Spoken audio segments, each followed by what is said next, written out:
Hello, and welcome to another reading from the book, The Faith I Live By, a daily devotional.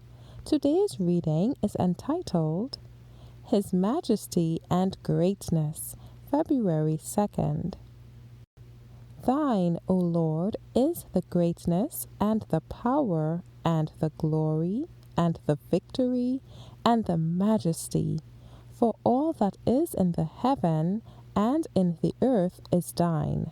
Thine is the kingdom, O Lord, and thou art exalted as head above all. 1 Chronicles 29:11. God is our Father who loves and cares for us as his children. He is also the great King of the universe. God cannot be compared with the things his hands have made.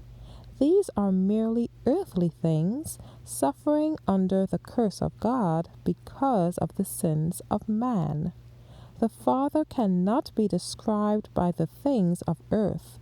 The Father is all the fullness of the Godhead bodily and is invisible to mortal sight. We must not attempt to lift with presumptuous hand the curtain behind which he veils his majesty. The apostle exclaims, how unsearchable are his judgments and his ways past finding out. Romans 11:33. It is a proof of his mercy that there is the hiding of his power, that he is enshrouded in the awful clouds of mystery and obscurity. For to lift the curtain that conceals the divine presence is death.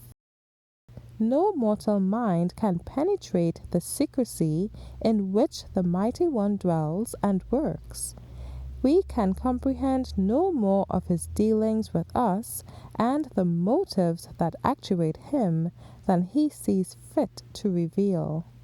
He orders everything in righteousness, and we are not to be dissatisfied and distrustful, but to bow in reverent submission.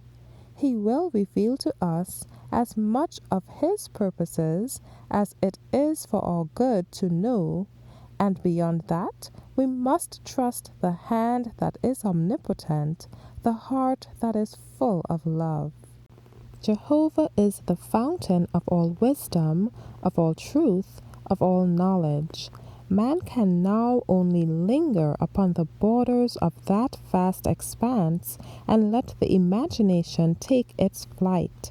Finite man cannot fathom the deep things of God. True reverence for God is inspired by a sense of his infinite greatness and a realization of his presence.